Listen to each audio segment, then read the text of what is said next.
Assalamualaikum kepada penonton YouTube bersama Rock petang ni Tapi petang ni Rock tak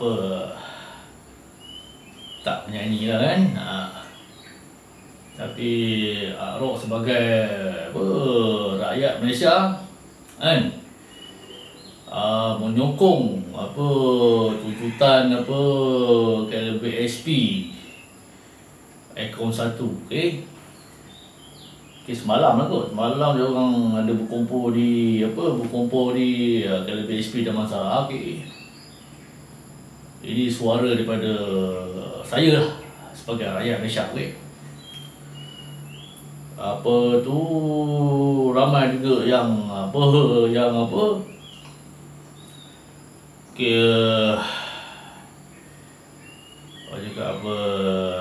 beritahu saya lah,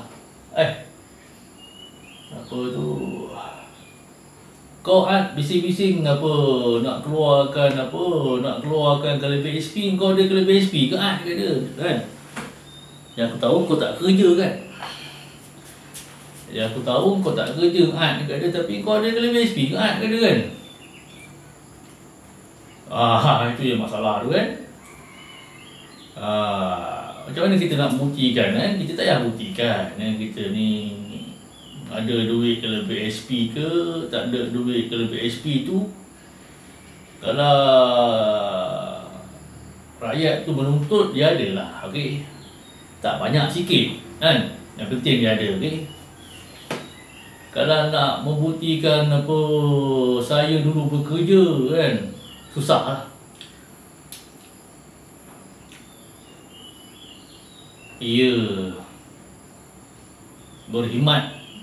Berkhidmat dengan Rapi KL saja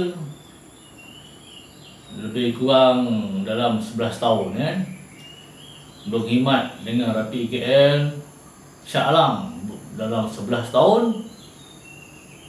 Berkhidmat untuk rakyat Malaysia. Saya lah, orang pergi kerja pagi, saya ambil, hantar balik. Saya bawa bas kan, hantar balik dalam 11 tahun lah berkhidmat rakyat Malaysia. Kalau nak membuktikan saya ni bekerja kan, nampak ke? Anda ada nampak ke ni? Saya punya kad lah, kad Rapi KL.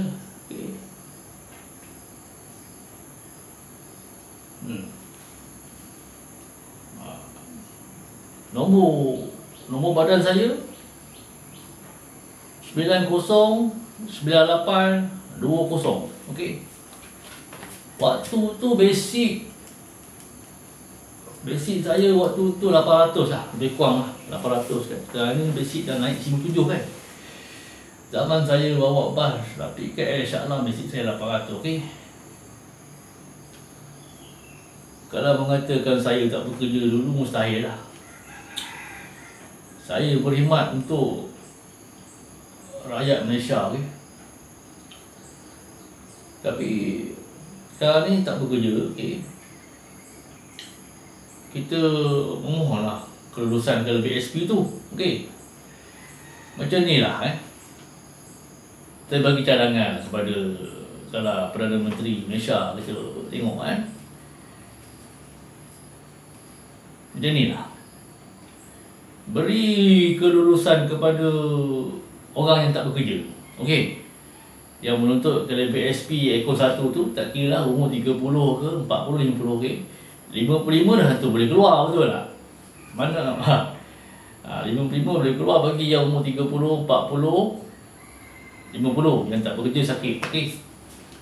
Yang bekerja, yang ada potongan bulanan gaji dengan EPS tu, dia orang bekerja, masih bekerja.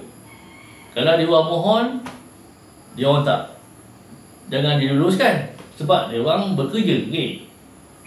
Dia orang bekerja, dia ada potongan bulanan tu, gaji tu. Sekarang ni senang je, simple je. Luluskan apa kalau PSP aircon 1 tu kepada umur 30, 40, 50 yang betul-betul tak bekerja. Betul-betul tak bekerja, dia tak boleh tipu. Kenapa? Rekod ada. Potong bulanan tu ada potongan EPS dengan gaji kan. Orang ni tahu berapa lama dia tak bekerja. Sakit. Tak macam sakit lah. Dia sakit apa? Adalah sakit dia kan. Dia tak bekerja tu. Satu tak bekerja. Satu sakit. Okey. Wah, macam tu. Okey. Ini Arok suarakan untuk rakyat Malaysia susah lah. Kan? Arok pun nak juga kan. Kalau dia bagi kan. Kelulusan bagi orang yang betul-betul tak bekerja, tak ada pemotongan EPS dengan gaji bulanan. Yang bekerja ada potongan gaji dengan EPS so bulanan tu, jangan bagi. Sebab dia orang dah ada gaji. Jangan bagi yang betul-betul tak bekerja. Boleh cek rekod lah. Nama sekian-sekian orang ni tak bekerja berapa lama. Rekod ada sebab tak ada pemotongan bulanan gaji. Okey. Itu cadangan Arok lah kepada Perdana Menteri kita kan. Nak sebut nama pun dah malas tu lah. Kita sebut Perdana Menteri je dah, faham-faham je. Nak sebut nama dah okey dah. Aduh kan. Itulah cadangan saya lah. Bulan-bulan puasa ni tak boleh nak marah-marah kan. Cuma ini suara saya, wakil saya daripada rakyat Malaysia. Okey. Saya okey. Assalamualaikum.